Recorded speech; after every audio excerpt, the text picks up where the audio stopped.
It's it's a big series. It's our first games against ranked opponents, and so obviously it's a big thing for us, and it's Clemson, so we're automatically excited anyways.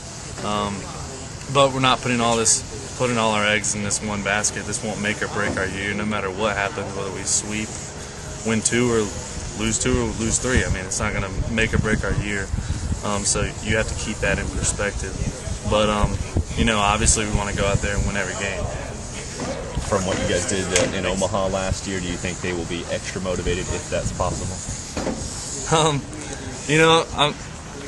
It might be tough to get a little more motivation besides it being the Clemson-Carolina series, but I'm sure they have something that they feel like they have to prove, and it's going to be a great series. We want to prove something too, and so as always, it's going to be tough games, and should be a great series for the fans and for us.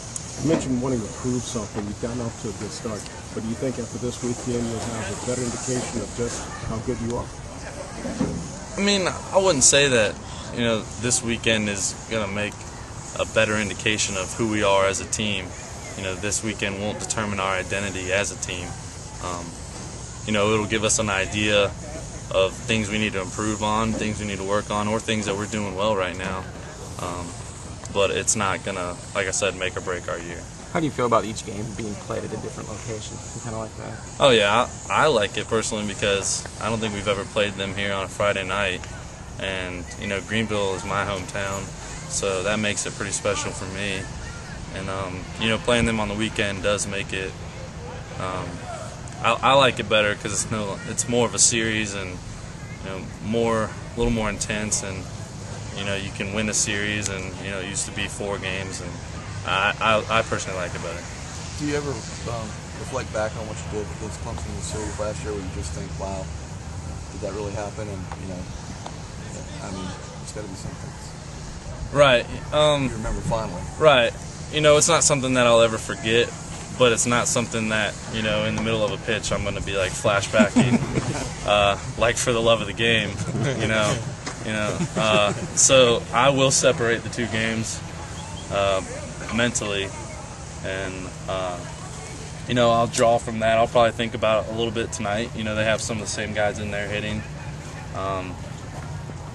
but it will be separated mentally for me. You're from the upstate. Did you hear from some of those Clemson fans, your Clemson buddies around there during the offseason about what you hung on them last year? Yeah, actually, I got a lot of support from the Clemson fans that are my friends that I grew up around, and after we won, they were very respectful and very kind. As far as this week, I don't really know anybody on the team that well anymore. I knew Nestor, and he was probably one of my best friends growing up, and I actually just talked to him today. But as far as anybody on the team, the Clemson team currently, I don't really know anyone. What did John tell you? John just told me good luck, and we've always had a great respect for each other, whether we were on the same team or not. And so he just told me good luck and wished me well. And I'm sure deep down he's probably cheering for Clemson, but we'll see. Michael, I asked this of Blake last year as the one starter on a Friday. You feel a little bit more responsibility, not just to pitch your game, but to set a tone for the weekend. Right. I think I mentioned last week. It is, as a Friday night starter, you are trying to go out there and set a tone, but whether you pitch bad or not, you still have to go. You still have to get your team ready the next couple of days, and fortunately for me, I haven't pitched bad in the past 2 weekends. Hopefully that won't happen. But you need to set a tone. But if you don't, and you're in the dugout, you have to find a way to lead your team to get going on the other days.